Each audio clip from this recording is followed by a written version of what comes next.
Warlock Studio presents a narration of Something Worth Remembering by Waitwhathuh. Narrated by Warlock Writing. Chapter 1 Bad Dream. This is weird. This isn't normally how things work in the morning. Usually I'm woken up by Sam snoring in my alarm clock. Not this beep, beep, beeping. Did Sam change my alarm tone without telling me? Did Gilmer think my alarm clock was a microwave again? Ugh, and I feel yucky. I must be coming down with something. Or maybe I ate something bad. I should have known all those free inside-out burgers and too much Blue Dog soda would catch up with me. Okay, self. Time to start eating healthier. Except candy. I'm still gonna eat that. Even the thought of candy right now makes me feel sick. I'm definitely staying home from school today. I should probably drink some orange juice. Nona always said orange juice helps you feel better faster. That's funny. This isn't what my half of the room normally looks like. Where's the pink? The girly decorations I love so much. Why is it all white? What are these wires? Why does it smell like plastic? What's on my face? Okay, I know I'm normally confused, but this is getting ridiculous. Oh, good. Something familiar. Tori's sitting beside my bed. I feel better seeing her. A lot better. Just seeing her makes me feel like everything's okay. I'm sure everything's okay. I'd be a lot more worried if Jade or Sam were sitting next to me. They have a weird sense of humor. But if Tori's here, then this probably isn't a prank or something. Actually, why does she look so sad? She's wringing her hands together and her normally tanned skin is looking pretty pale. She looks almost as sick as I feel. She's also not looking at me, so she doesn't see that I'm awake yet. She looks very zoned out. Usually that's what I do. Oh, now I'm getting worried again. Tori doesn't usually look like this. Ow, my throat's all stingy. Talking isn't fun right now. Normally I love to talk. Tori looks at me very quickly when I speak, her eyes wide. Now I know she's been crying, and she looks like she's about to again. Cat? Cat? Tori shuffles closer to me on her chair, taking my hand in hers. My hand feels warm now. I didn't even realize how cold I felt before. Oh my god, you're alright. She bows her head, pressing her forehead to my hand. Thank God. Thank you, God. I'm alright? Of course I'm alright. I think. I try to clear my throat to talk, but that just hurts my throat more. Oh, now my eyes are watering. Tori leans forward, touching my cheek. Shh, just relax. You've been through so much. Just hold tight. I'll get a nurse or the doctor. She murmurs, giving me a long look before getting up towards the door. She glances back, looking at me. So sad. I'll be right back, okay? I'll be right back. I'll be right back. She assures me, and I just give her a nod to show I understand. She smiles at me before she leaves, but it looks forced. I know what a real Tori Vegas smile looks like by now. She said she was getting a doctor or a nurse. Does that mean I'm in a hospital? That would make sense because of all the wires and beeping and stuff, but I don't know why I would be in a hospital. Am I Cube Fist Man again? I know Sam always threatened to get me psychologically checked out, but last time it was a misunderstanding. But then why is Tori so sad? Tori walks back into the room with a man who looks like a doctor right behind her. See, doctor? She's awake. Tori informs him, and he nods. Thank you for letting me know. I'll take a look at her. He states, looking at a clipboard at the end of my bed, and then looks up at me with a kind smile. Tori walks back beside my bed and gives me an intensely affectionate look. She's never looked at me like that before. He's here to help, Cat. Don't worry, she says softly. I give her another nod. Alright, let's get this off you, shall we? The doctor comments, slipping the mask off my face. Good, the plastic smelled gross. Now, Miss Valentine, can you tell me how you're feeling? My throat hurts, and I feel yucky. I croak out, my eyes watering again from the stinging of my throat. I try to sit up, but I collapse down again. That was hard to do. And I feel tired all over. That's all very normal for this type of situation, and you'll be weak for a while, but it will pass. He gives me another kind smile. I'm just gonna check your blood pressure if that's okay with you. KK. I mumble. I'm so confused, but Tori said this doctor is trying to help, so I believe her. I feel the pressure of the cuff inflate and deflate my arm. It looks good. The doctor nods at the screen. I'll be back to test your reflexes and take a blood sample once you're feeling a little bit better. He looks at Tori. I'm going to speak to a psychologist now to set up an assessment. Psychologist? So I am here because of Keep Fist Man? Okay. Thank you. Tori mutters, hugging herself. The doctor looks at me again. You're very lucky to be alive, Miss Valentine, he states before leaving. My eyes widen. Lucky to be alive? Of course I'm lucky to be alive. I like being alive. But when a doctor tells you that after you wake up in a hospital, that usually means you almost weren't alive. He's right, Tori whispers, sitting down and taking my hand again. You're very, very lucky. What happened? Her jawline seems to tighten, a fresh coat of pale painting her face. I found you. I found you just in time. Tori breathes, releasing my hand to put her face in her hands. Thank God I needed those shoes you borrowed to go with my outfit. Such a superficial thing, needing a pair of shoes to match my outfit. But it saved your life. She sniffs, shaking her head. She found me? Were we playing hide and seek? And when did I borrow Tori's shoes? Oops. I must have forgotten and never given them back. How did that save my life? Kat, I know that you're probably really sensitive right now, and you probably don't want to talk about it. I'll understand if you don't want to tell me right now, but I just need to ask. I need to because it's literally eating away at me. Tori whimpers, looking at me with tears in her eyes. Why?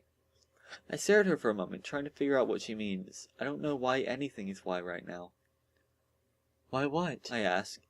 She inhales a large amount of air, looking at the ceiling. She looks like she's in a lot of pain. Why would you try to kill yourself? What? Kill myself? What are you talking about? I didn't try to kill myself. I gape. Tori grits her teeth, her face going red as she sits up straight. Oh yeah? Then why did I find you collapsed on bathroom floor seizing? Why did an entire bottle of sleeping pills have to be pumped from your stomach? I know you didn't think that was candy or something. I know you're not that dumb, Kat. Tori snaps. Her mouth pops open along with mine, and she slumps back in her chair with her hand over her mouth and her eyes tightly screwed shut. Oh my God. I'm sorry. I don't understand. I'm trying to understand. I don't understand either. I stare at her, trying to think hard. It doesn't make any sense. Suicide is what you do when you don't want to live anymore, right? That's not me. I've never thought about doing that. I don't remember taking any pills. Tori's hand falls away from her mouth, her eyes opening to look over at me. You sure? She whispers. Yes. I gasp. My throat hurts so much, but I'm bearing it because I don't want Tori thinking I'm trying to kill myself. You promise you don't remember? Promise you aren't just saying this so you don't have to talk about it? I promise, Tori, I exclaim. She stares at me for a moment, staring really hard. It's like she's studying me, trying to figure me out. After a minute, she nods, slowly crossing her arms. Okay, I believe you, she breathes. Thank you. I mumble. Did you really find me like that? Tori's eyes shut again. I wouldn't lie about that, Tori whimpers. She's right, she wouldn't, and she seems more than upset enough for it to be true. I don't get it. I mumble, biting my lip. I really don't. Why would I do that? Like Tori said, I'm not dumb enough to think sleeping pills are candy. My parents made more than sure that I learned that when I was younger. I guess, in a moment like that, maybe your brain blocked it out. Maybe you weren't really aware of what you were doing. Tori ponders, but she doesn't look like she completely believes herself. What about before? Can you think of anything that would have driven you to do that? She asks further. Sorry, sweetheart. I don't mean to interrogate you. I'm just trying to get to the bottom of this. It's okay. Me too. I squint my eyes trying to think. No, there isn't anything in my life that would make me not want to live it anymore. I love my life. Also, she called me sweetheart. She's never done that before. I like it. I like even more than my other nickname, Little Red. It makes me feel cared for. I can't. I really can't. I assure her. I'm just as confused as you are. Well, I'm relieved, but I'm also concerned. I'm happy you're not thinking that way, but there's still the fact that you tried and almost succeeded. Tori's brow scrunches up as she thinks. I guess it's what the psychologist can find out. She also rubs her chin thoughtfully, and now I notice bandages on her wrist and arm. Tori, what happened to your wrist? I question. She blinks at me and then stares at my arm. This? I badly burned my arm about a week ago, remember? She recalls, and her face drops into worry when she sees my confusion. You don't remember? I don't remember you burning your wrist, I comment, giving her an odd look. That happened a week ago? But I'm sure I saw Tori every day this week, and her arm had been fine. But you helped apply the burn cream every day and everything, Tori mutters. I grimace a bit. That sounds gross. I will remember that. You really don't remember? She breathes. Nope, I shake my head. Her eyes go wide, and she looks terrified. Kat, what day is it? Tori asks. Well, that's random. I have to think for a moment because sometimes I get my days mixed up. November 20th, I state. She gawks at me and I see her tremble a bit. What? What's wrong? Tori stands up slowly. Don't worry about it. I just need to talk to a doctor for a minute. No. Tori, tell me. I'm already so confused. Do you know something? Kat, it's December 24th. Tori sighs. My jaw drops. What? What? I exclaim. No, that doesn't make any sense. Here. Tori pulls out her phone, showing me a screen. It really does read December 24th. That can't be. It's not even Thanksgiving yet. How can it be Christmas Eve? I gasp. Tori quickly cups my cheek, stroking it with her thumb. It surprises me enough to calm me down. Kat, don't worry. I'm going to talk to a doctor. We'll figure this out. Just hang tight. She leans down and presses her lips affectionately to my forehead. Again, I feel cared for. KK. I breathe, and she gives me a soft look before heading out of the room once again. I almost regret letting her leave. I feel so lost right now. Nothing makes sense, and I need a friend. I hope she comes back soon. I close my eyes, trying to remember. I remember last year's December, but I know I don't remember any of this year's for sure. That makes no sense. How could I forget? And then somewhere along the lines, I took a bunch of pills, and I don't remember that either. Kat? Tori's voice jolts me out of my thoughts, and I open my eyes to see her and the doctor. Both look concerned. Your doctor wants to ask you some questions. Try to answer the best you can. The doctor says. What's the last thing you can remember? I muse, trying my best to sift through my already confused thoughts. Coming home from school, I think I wanted a snack. I bite my lip. I don't know, it's all really hazy, like my memory is filled with fog. I see. The doctor mumbles, lifting my head carefully, feeling around my scalp. It tickles a bit. And this foggy memory is from last month? I guess so. I swear it just happened today, though. I sigh. He places my head back on the pillow and looks at Tori. There are no head injuries from what I can see or feel. Did you see any sign that she might have hit her head? Was there any blood? He asks. Tori shakes her head. No, doctor. No blood. But it was a small bathroom, and I guess she could have hit her head on anything. Tori recalls. Doctor looks at me. How does your head feel? He asks. I shifted a little bit on the pillow. A little tingly, but it's okay, I explain. He nods slowly, marking something down on my chart. He's frowning slightly. Can you tell me your full name? Katerina Valentine. I answer.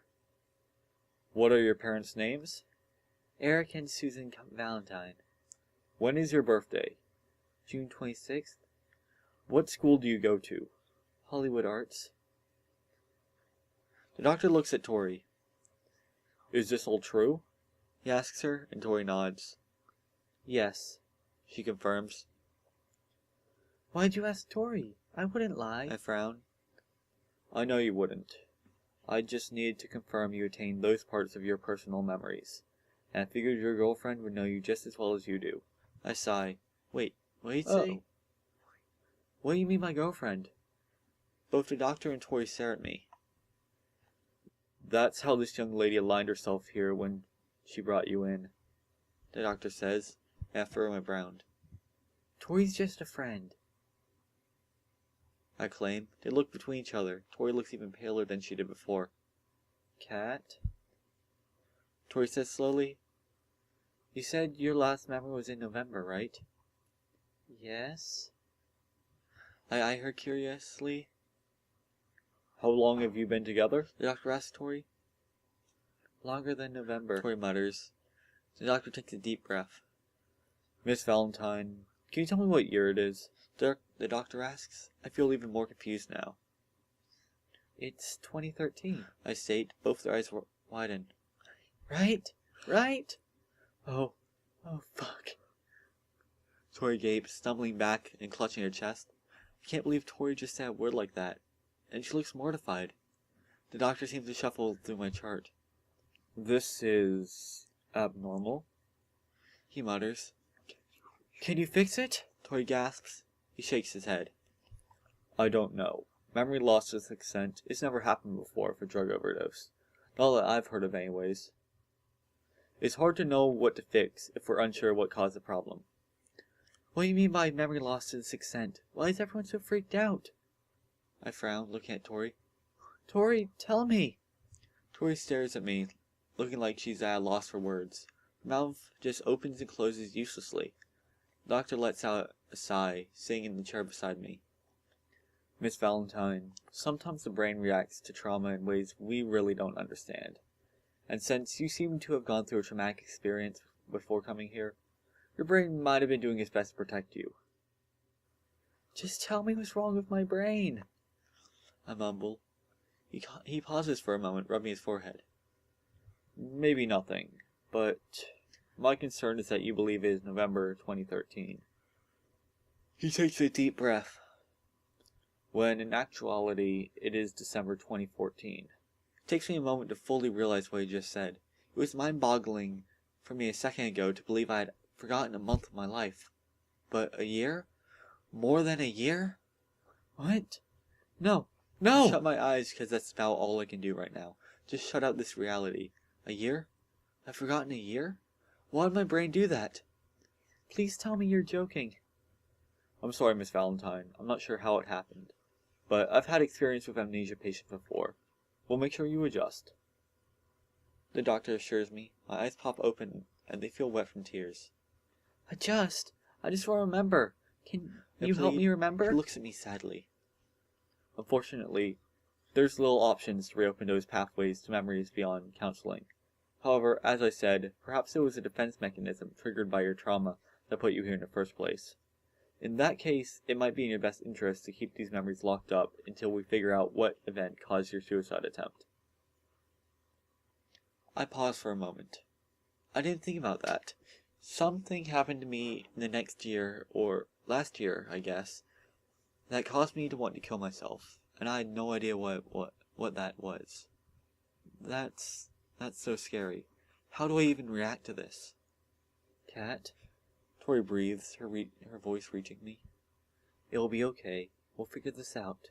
You'll get through this, okay? She promises, and part of me really wants to believe her. But I'm also scared and confused out of my mind. We'll of course set you up for counseling on a regular basis and try to help you along the way. And you won't be alone through this. Like I said, you'll adjust. I'd like to discuss with you privately.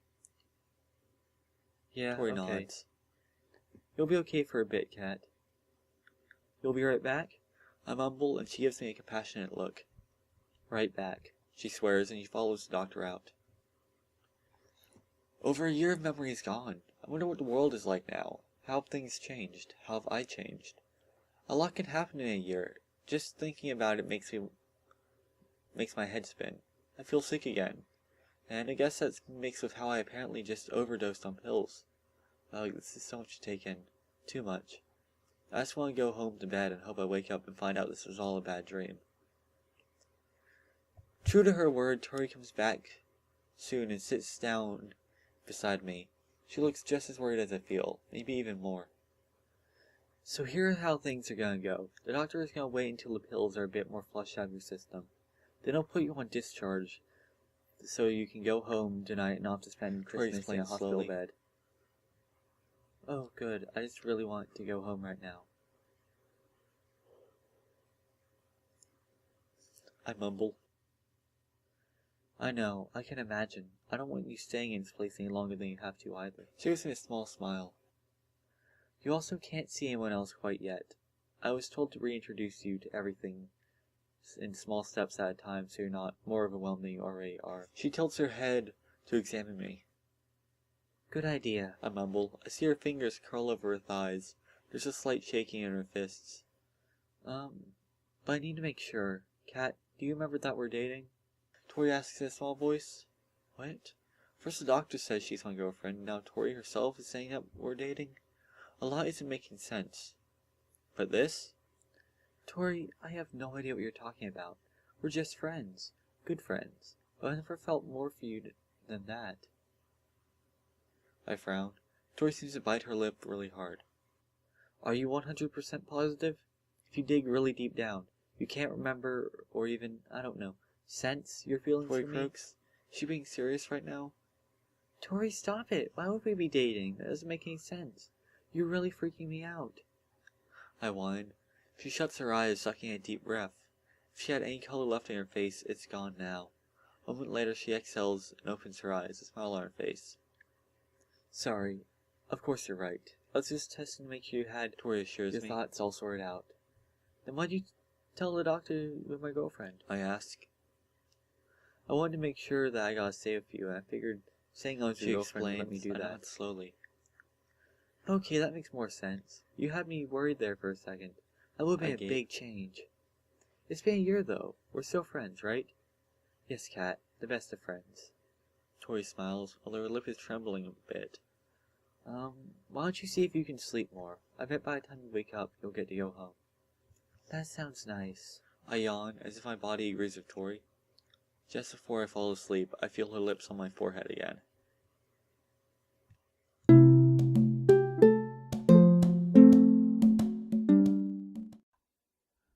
Okay, here we are, apartment 22, Tori announces, opening the door. I hesitantly look in, and let out a sigh of relief at what I see. The same apartment, the same massive drag furniture. Thank God, I breathe. What? Tori asks, closing the door behind her. I don't know, I guess I'm glad things are still the same. I'm glad I'm still living here, and the outside doesn't look like the inside of bots. With, like, flying cars and robots and stuff. I note. Kat, it's only been a year. Tori tilts her head. A year can seem like a long time when you can't remember anything. Anything could have happened. I muse. Tori looks at the ground. You got that right, she mutters, glancing at me. If you have any questions, just ask when you're ready. I'll fill you in. That's a loaded statement. I'm afraid to ask anything. Tori was right back at the hospital. Taking it in steps is probably for the best. If I asked Tori to fill me in on everything tonight, I know I'd pass out. While I look around the apartment, I think of at least one question. Where's Sam? I ask. Italy, Tori states, my eyes widen. She moved to Italy? I gasp. 1 year and Sam becomes Italian? What? No. Carly invited her and Freddie there for Christmas. Tori clarifies. You're still roommates. Your babysitting service is still going strong. Oh, good. I breathe. More things are the same. I give Tori a puzzled look. That explains why Sam didn't find me or come with me to the hospital, but what about my closest family member? Surely if I ended up in the hospital, she'd be right there. And my Nona? I ask softly, swallowing the lump in my throat. She's still alive, right? Kat. Tori gives me a half smile. Relax. Your Nona is fine. Elderly anchors opened a branch in Florida, and your Nona decided to transfer there. Oh, okay. I breathe a sigh of relief. Does she know? Yes. I told your parents and Nona on the phone while you were sleeping. There's been a pretty intense snowstorm. where your parents are, so it might take a few days for them to get down here to see you, Tori explains. Typical. And my Nona? Tori bites her lip for a moment. I left a message for her. She may or may not call you, she states. Not typical. Why wouldn't she? I tilt my head. Tori seems to falter a moment. You know how she is with technology, she says fleetingly.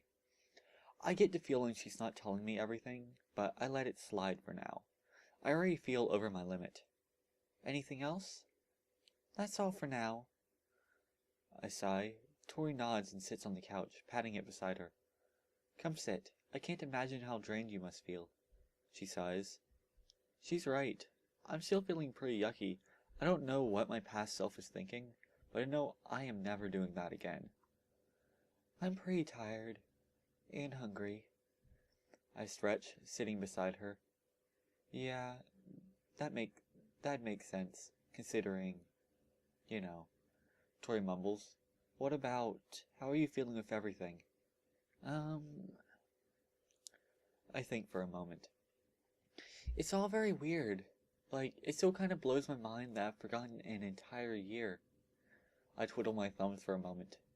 It must be overwhelming. Tori nods slowly. I'm trying not to think about it too much. I'd probably explode my brain. I groan. Right now I'm just disappointed I missed out on Thanksgiving. I was looking forward to it this week. Over a year ago? Ugh! I huff, flopping back on the couch. Don't let your brain explode, please, Tori expresses worriedly. And then her eyes lighten up and she smiles. Actually, I happen to know there's a Christmas Eve dinner in your fridge waiting to be warmed up. Are you serious? I gasp, a large smile spreading on my face. She laughs, which is great because this is the first time I've seen her look genuinely happy since I woke up in the hospital. Yes, I am. I'll go prepare it for you. Whatever you want, you got it. Just relax a bit. Maybe turn on the TV? Tori chuckles, standing up and heading towards the kitchen. Yay! I squeal, feeling in a better mood already, but I notice her opening the fridge with her bandaged arm, and I start to have second thoughts. Wait, are you sure you can handle it on your own? Because of your arm? I frown. Her head snaps up to look at me. What? Why? She asks quickly. I tilt my head, confused at her frantic reaction. Because it probably hurts, and I don't want you putting it through too much, I note, and she lets out a breath. Oh, sorry. I thought you remembered something. I did this while cooking, so I thought you were talking about that. Tori rotates her arm in front of her. She flashes me a smile again. Anyway, don't worry. The skin is healing, but it feels fine. You took very good care of it. That's right. You said I helped apply the burn cream. I recall. She nods with a doting smile. Yeah, you did. You're an extremely caring person. Tori trails off, and she stops what she's doing. I hear her choke on a sob as she hides her face behind her hand. Tori? I breathe, standing up and approaching her slowly. She wipes her face quickly, trying to collect herself. Sorry. I was just thinking about you. You of all people, in that situation, where you felt like you couldn't be here anymore. Tori chokes out last few sobs. I stand there blinking, not sure what to say. I can't really defend what I did if I don't remember why I did it. I'm really sorry, Tori. I sigh, because that's all I feel like I can say. I've clearly caused her a lot of pain. I must have caused a lot of pain for a lot of people. My other friends, my parents. How must they have felt when Tori told them? No, Kat. You don't need to be sorry. It's not your fault. You don't even remember. And even if you did... Tori shakes her head. I don't know much about it, but I've heard that if you're at that point... She trails off, her lips trembling. She lets out a large huff and practically tackles me, her arms tightening around me and pulling me close up against her. At first I'm surprised, but I relax very easily into her arms. I think I needed a hug, and I love hugging Tori. Something's different about it this time, though. It feels very safe, familiar. It's like Tori knows exactly where to put her arms and place her head for the best snuggling position for me. I feel okay for the first time since I was told I lost my memory. I feel content. I'm sad when she jumps back quickly.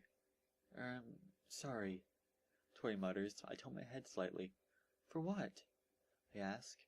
Why is she sorry about hugging me?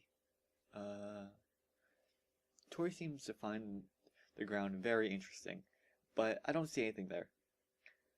I'm supposed to be making us dinner. Go watch TV. Turn on Netflix on demand. Everything's pre-cooked, so it won't be long. KK. I nod. She gives me a soft smile before getting back to work. I carefully make it to the couch and flip on the TV. Good. TVs work the same. I don't know what I would do if they all went 3D and touchscreen within a year.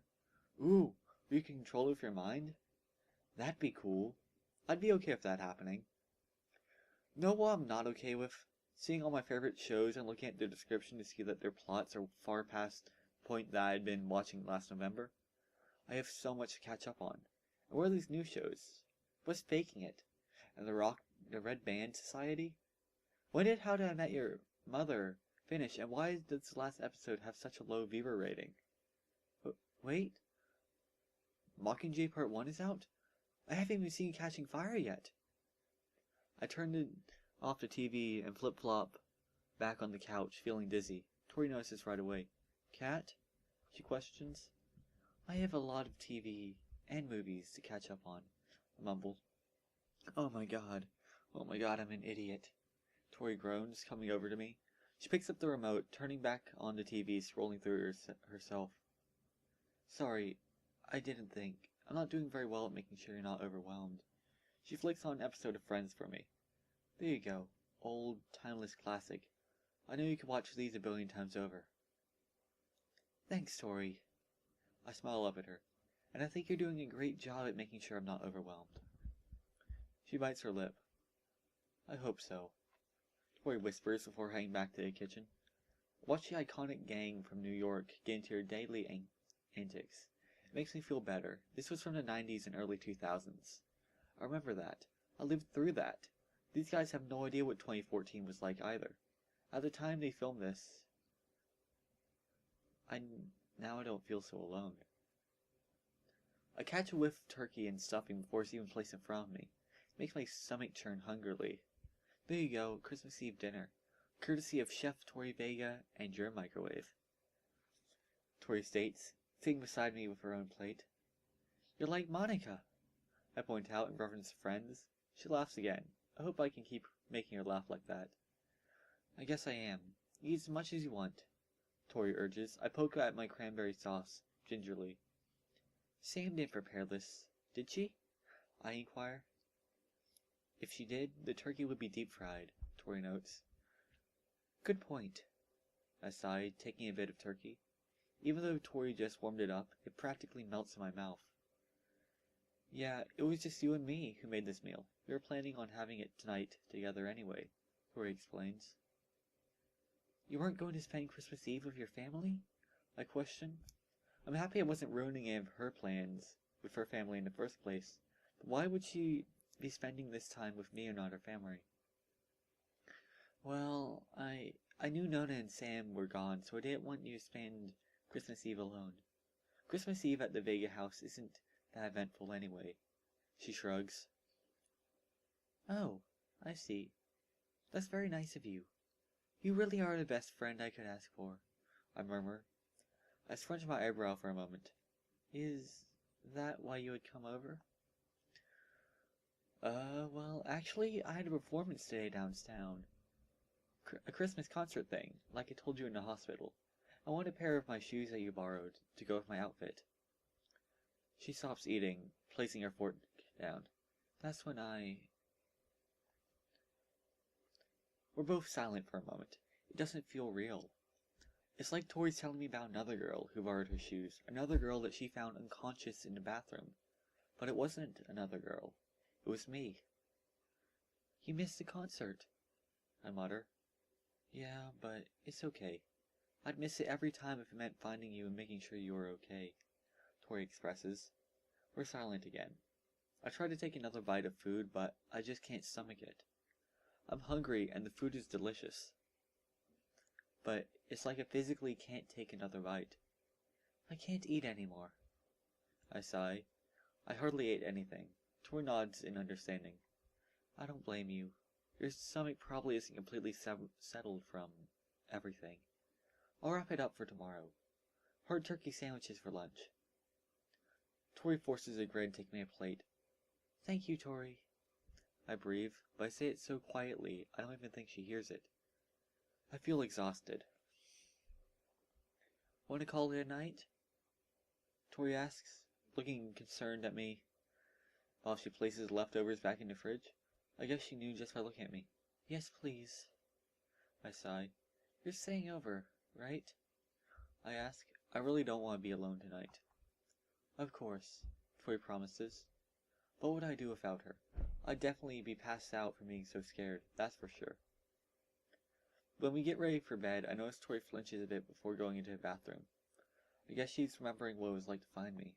It must have been awful. Great Christmas present, Cat. Ugh. She keeps saying it's not my fault, but I feel really guilty. I just need to sleep. I don't want to be awake anymore. I change into my warmest pajamas and Tori enters my bedroom, changed into hers. You okay? Need anything? She asks. I shake my head. No, I'm good. Mumble. I'm sitting on my bed, hugging Mr. Purple to me. Tori seems to give me in my bed a longing look before walking over to Sam's side. I don't think Sam would like it very much if you slept in your bed without permission. Sam's not here, Tori yawns. But it's not very... I glance over to the bed for grimace. Clean. Well, the couch bed won't cut it. I want to make sure I'm in the same room with you, Tori states. If that's okay. Of course it is. I smile, relieved at her answer. I want her to be near too. If she went to a couch bed, I'd probably would have crawled right up into it with her. I'm just warning you. That bed, I've seen things. I frown. I don't even know how many of the things I would have seen in the past year. I'll brave it for you, Tori sighs, crawling into bed. Aw, that was nice. For some reason, I feel my heart beat a little faster, but I don't know why. Tori suddenly gets a disgusted look on her face as she pulls out a half-eaten chicken wing, and she tosses it aside, shaking it off. She gives me a warm look. Good night, Cat. Wake me if you need anything. KK. Thank you for everything. Sweet dreams, I coo. Same to you. Tori sighs, lying down. I turn off the light and lay down, curling into the tightest ball I can muster. She asked me to wake her if I needed anything, but what I need, she can't give me. What I really need is to wake up and find out this was all a bad dream, that it's still 2013, and that I'm happy and healthy cat as usual. I'm still holding out that this is a dream.